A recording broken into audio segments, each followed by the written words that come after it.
Hi all welcome to R channel. இன்றைக்கி நம்ம சேனலில் பீட்ரூட் சப்பாத்தி நான் எப்படி செஞ்சேன்னு உங்கள்கிட்ட ஷேர் பண்ணிக்கிறேன். ஒரு பீட்ரூட்டை தண்ணி சேர்த்து நல்லா அரைச்சி ஜூஸாக வடிகட்டி எடுத்துக்கிட்டேன்.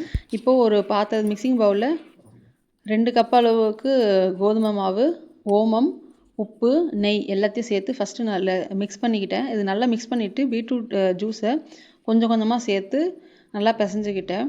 உங்களுக்கு வேணும்னா ஃபுல்லாக பீட்ரூட் ஜூஸே சேர்த்து பண்ணிக்கலாம். இல்லைனா கூட கொஞ்சம் ஹாட் வாட்டர் போட்டு பிசைஞ்சு நல்லா ஒரு 30 மினிட்ஸ் ஊற வச்சு எடுத்துக்கோங்க. அது நல்லா செட் ஆகிடும். இப்போ அதை எடுத்து குட்டி குட்டி பால்ஸாக உருட்டி எடுத்துக்கோங்க. உருட்டி எடுத்துகிட்டு அது மேலே கொஞ்சமாக மாவு போட்டு ரோஸ்ட் பண்ணிவிட்டு ஒரு ஃபியூ மினிட்ஸ் கழித்து மறுபடியும் எடுத்து அதை திரட்டுங்க. இது சப்பாத்தி மாதிரி நம்ம ரோல் பண்ணி எடுத்துக்கோங்க. நான் இன்றைக்கி சிங்கிள் இதில் திரட்டி எடுத்துக்கிட்டேன். வேணும்னா நீங்கள் மடித்து போட்டு சப்பாத்தி திரட்டிக்கலாம். இப்போ இது எல்லாத்தையும் திரட்டி வச்சுட்டு தோசை தவாவில் போட்டு நம்ம சப்பாத்தியை 2 பக்கம் நல்லா சுட்டு எடுத்துக்கோங்க. நெய் சேர்த்து சுட்டு எடுத்துக்கோங்க. அப்போ சாஃப்டாக இருக்கும்.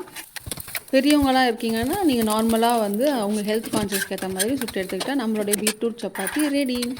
நம்ம சேனலில் குக்கிங் வீடியோஸ் மட்டும் இல்லாமல் குட்டி ஸ்டோரிஸ் வீடியோவும் நாங்கள் அப்லோட் பண்ணிக்கிட்டு இருக்கோம். வீடியோ பிடிச்சிருந்தா லைக் அண்ட் ஷேர் பண்ணுங்கள். நிறைய குறைகளை கமெண்ட்டில் சொல்லுங்கள். நம்ம சேனலில் குக்கிங் வீடியோஸ் மட்டும் இல்லாமல் ஸ்டோரிஸ் வீடியோஸும் போட்டிருக்கோம். அதையெல்லாம் பார்க்குறதுக்கு மறக்காம சேனலை சப்ஸ்கிரைப் பண்ணுறேங்க. பாய்.